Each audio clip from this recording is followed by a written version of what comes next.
നമ്മളെല്ലാവരും ഓട്ടിട്ടവരാണ്. സോ ഇങ്ങനെ ഒരു സാധനം നമ്മുടെ കയ്യിൽ തേച്ചിട്ടുണ്ട്. അത് സോപ്പ് തേച്ചാലും ഷാമ്പു തേച്ചാലും കൊണ്ട് ഉരച്ചാലും ഇത് പോകത്തില്ല.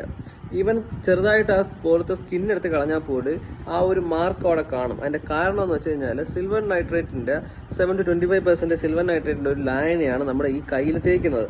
അതെന്ത് ചെയ്യുമെന്ന് വെച്ച് കഴിഞ്ഞാൽ അത് ഈ സ്കിന്നിലോട്ട് അബ്സോർബ് ആവും. അബ്സോർബ് ആയിട്ട് അകത്ത് കയറിയിട്ട് അത് സിൽവർ ക്ലോറൈഡ് ആയിട്ട് മാറിയിട്ട് അവിടെ ഒരു സ്റ്റെയിൻ കണക്ക്, ഒരു ടാറ്റു മാർക്ക് കണക്ക് സ്റ്റെയിൻ ആയി മാറി അതാണ് ഈ പെടുന്ന കളറായി മാറുന്നത്. ഇതിൻ്റെ വേറൊരു കമ്പനി എന്ന് വെച്ച് കഴിഞ്ഞാൽ ഇന്ത്യയിൽ ഒരേ ഒരു കമ്പനി മാത്രം, മൈസൂർ പ്രവർത്തിക്കുന്ന ഒരു company, 1937 government of India start ചെയ്ത ആ കമ്പനി മാത്രമാണ് ഇത് പ്രൊഡ്യൂസ് ചെയ്യുന്നത്. ഈ ഇങ്ക് ഉപയോഗിക്കുന്നത് നമ്മുടെ ഇലക്ഷന് മാത്രമല്ല, നമ്മുടെ ഈ പോളിയോ കൊടുക്കുന്ന സമയത്ത് കുട്ടികളുടെ കൈവിരലിൽ ആ ഒരു അടയാളത്തിന് വേണ്ടി അത് ചെയ്യാറുണ്ട്. അതുമല്ല, നമ്മുടെ ഈ ഇത്തവണ നമ്മുടെ ഡിമോണിറ്റൈസേഷൻ സംഭവിച്ച സമയത്ത് ഈ ബാങ്കിലെ ആൾക്കാർ ഒരുപാട് പിന്നും വരാതിരിക്കാൻ ചെയ്തിട്ടുണ്ട്. സോ ഇത് എങ്ങനെ പോകുമെന്ന് വെച്ച് കഴിഞ്ഞാൽ നമ്മുടെ ഈ സ്കിന്ന് ടേൺ ഓവർ